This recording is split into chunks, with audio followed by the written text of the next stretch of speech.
Well, my name's Peter Hobday, and I spent a lifetime in journalism, largely economic and financial journalism with the BBC, launching programs like Moneybox, for example, which was one of the first personal finance programs. My new day job seems to be facilitating conferences like this, and this one falls absolutely, I suppose, into my old remit as an economic and financial journalist. Yeah, hi, I'm Andy Davey. I'm the site manager and spokesperson for IVA.co.uk. My role is to present the plus sides of an IVA, ready for the debate on the IVA versus bankruptcy. My name is Julian Donnelly. I'm the spokesperson for bankruptcyhelp.org.uk. I'm here today as part and parcel of the IVA.co.uk and bankruptcyhelp.org.uk debate on IVA versus bankruptcy. I mean, IVAs are very well understood by the general public, but bankruptcy not so. We're here to rectify that today. And what do you think of that subject, IVA versus bankruptcy? Do you think it's an important topic? It is an important topic. I mean, many people have three choices: debt management plan, IVA or bankruptcy. And I think bankruptcy is probably the least known about out of all the debt solutions. Well, they're bound to be an important subject, because you just look at the figures these days of the number of people that are getting into debt, the number of people who are not managing their money as well as they might, and of course we're talking at a time when we've got this celebrated and famous credit crunch now beginning to sweep over the nation, a sort of financial tsunami which is going to sweep away an awful lot of people's savings, an awful lot of people's homes. And the choice between whether you have an IVA or whether you become, if you like, the traditional bankrupt becomes absolutely critical if you get into trouble, because individual circumstances and the possibility of improving those individual circumstances are absolutely critical, not only to one's financial well-being, but I would have thought to one's mental and health. Do you think we are seeing an economic downturn and that we're going to see more and more a rise in people that need these sorts of debt solutions?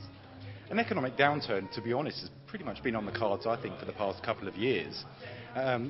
Certainly without a shadow of a doubt, bankruptcy and IVAs are going to be on the increase. I mean, I've seen some doom mongerers predicting 600,000 this year. I think that is pretty ridiculous, but I think anywhere between 150 and 200,000 is definitely within the realms of possibility. And as you are the spokesperson for IVA.co.uk, do you think you'll be sort of fighting that corner versus bankruptcy? I will, but only when it is an IVA suitable, because many times bankruptcy is the best solution, and we have had times in the past where maybe an IVA has been used where possibly bankruptcy should have been used. So I'm all for an IVA. It's an excellent solution, but only if it's used in the correct time, correct manner. So as you are representing sort of bankruptcy.co.uk, will you be fighting the bankruptcy corner, or do you think it does depend on the individual's situation? Oh, without a doubt. I mean, I've got a unique perspective. I worked for one of the high street banks for 9 years, but I've also been bankrupt myself, so I've seen it from both angles. So I think the key is, in every particular instance, is seek best advice, before you embark down any particular road. So speaking to an independent company who advises on both bankruptcy and IVA, that way you'll get the solution that's right for you. And so what would you like to see us getting out of the debate, this afternoon's debate? Well, I think education is the main thing. I mean, it is an interesting choice between these two concepts, and there were, I believe, improvements where they're not in January to the IVA offer, if you like, because a lot of people said, well, no, this was easy bankruptcy. This is the way to get away with it. But I don't know, 5 years and you virtually give over all of your money, that's a tough choice. Bankruptcy, on the other hand, we've still got in this country, unlike the United States, where I work quite a lot, where people just see that as a kind of rite of passage. I tried, I failed, what the hell, let's start again. I think education is the key. Find out what's there, what's on offer, how it works, and how it might impact to the benefit of your financial situation.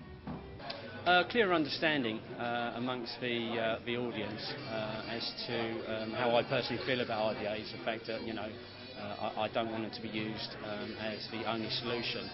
I do agree that bankruptcy is a very useful solution and should be carefully considered before entering into any sort of financial solution. Really, I'm hoping general awareness in the public is the key issue. A lot of people are entering into IVAs where bankruptcy could have been a far better solution for them, and it's really a case of getting the word out there that bankruptcy isn't what it used to be.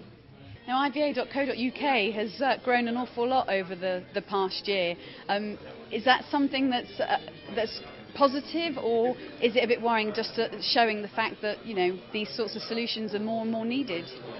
I think it's a good thing actually that the actual site has grown. I think it's the fact that people are starting to look at solutions and doing some homework, doing some research before actually taking the jump.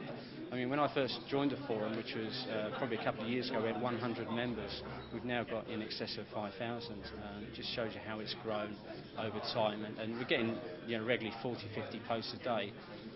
It's amazing. It always amazes me how busy it gets. And I suppose people are hopefully becoming better educated with regard to debt solutions.